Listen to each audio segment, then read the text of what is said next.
جی کرن اگلا ہمارا موضوع ہے تیمم 7 صورتوں میں وضو اور غسل کے بجائے تیمم کرنا ضروری ہے، یعنی جب یہ 7 صورتیں موجود ہوں گی تو تب ہم وضو اور غسل دونوں کی جگہ وضو بھی نہیں کریں گے، غسل بھی نہیں کریں گے، اس کی جگہ ہم کیا کریں گے؟ تیمم کریں گے۔ تیمم کسے کہتے ہیں یہاں پر وہ آگے سب کچھ بتائیں گے۔ تیمم کی انہوں نے جو 7 صورتیں بیان کر رہی ہیں ان میں پہلی صورت کیا ہے کہ پانی نہ ہو۔ تیمم تب کیا جاتا ہے کہ جب پانی نہ ہو۔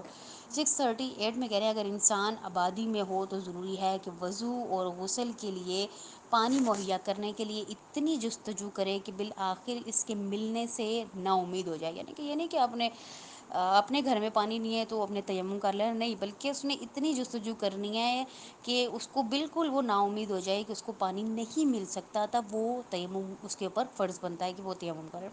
یہی حکم کہہ رہے ہیں کہ بیابانوں میں رہنے والے افراد مثلاً خانہ بدوشوں کے لیے ہے کہ جن کو بالکل بیچاروں کو پانی نہیں ملتا،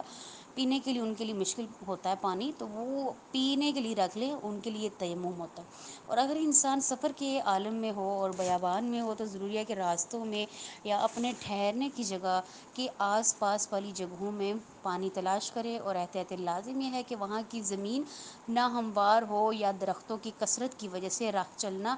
دشوار ہو، تو چاروں اطراف میں سے ہر طرف پرانے زمانے میں کمان کے چلے پر چڑھ کر پھینکے جانے والے تیر کی پرواز کے فاصلے کے برابر پانی کی تلاش کی جائے،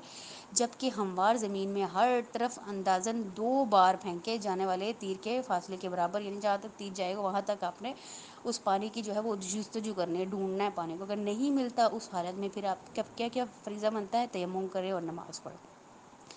639 میں کہہ رہے ہیں کہ اگر 4 اطراف میں سے بعض ہموار اور بعض ناہموار ہوں تو جو طرف ہموار ہو اس میں 2 تیروں کی پرواز کے برابر، اور جو طرف ناہموار ہو اس میں ایک تیر کی پرواز کے برابر اس نے کیا کرنی ہے؟ پانی کی تلاش کرنی ہے۔ 640 میں کہہ رہے ہیں کہ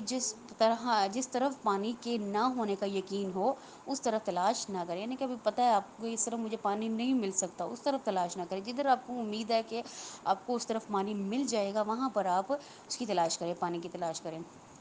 641 میں کہہ رہے ہیں کہ اگر کسی شخص کی نماز کا وقت تنگ نہ ہو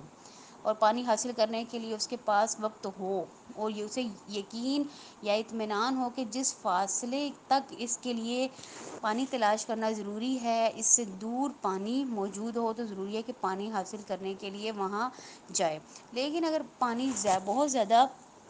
دور ہو کہ لوگ یہ کہیں کہ ان کے پاس پانی نہیں ہے تو وہاں جانا لازم نہیں ہے، اور اگر پانی موجود ہونے کا گمان ہو، یعنی تھوڑا سا بھی آپ کو ہے کہ آپ کو پانی مل جائے گا، تھوڑی سی بھی امید ہے، گمان ہے، تو پھر وہاں جانا ضروری ہے۔ کہہ رہے ہیں کہ اگر بہت کم گمان آپ کو پایا جاتا ہے تو وہاں پہ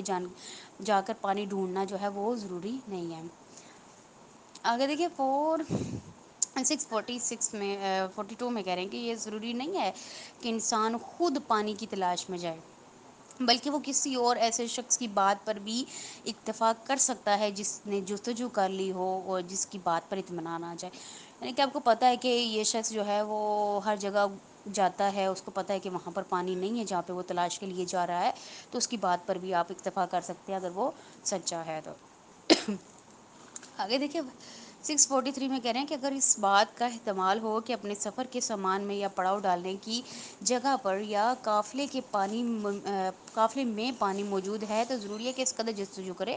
کہ اسے پانی کے نہ ہونے کا اطمینان ہو جائے یا اس کے حصول سے نا امید ہو جائے، سوائے اس کے کہ پہلے کسی موارد میں پانی نہ تھا اور اب احتمال ہو کہ شاید پانی آ چکا ہو، کہ اس صورت میں جستجو ضروری ہے۔ یہاں پہ جہاں پہ نہیں لکھا ہے نا وہاں پہ آپ لکھیں کہ ہے، وہاں جستجو میں جو ہے وہ ضروری ہے کہ وہاں پہ جستجو کرے، ڈھونڈے، اگر نہیں ملتا تب اس کے فریضہ جو ہے تیمم ہوگا، ادروائز اس نے جو ہے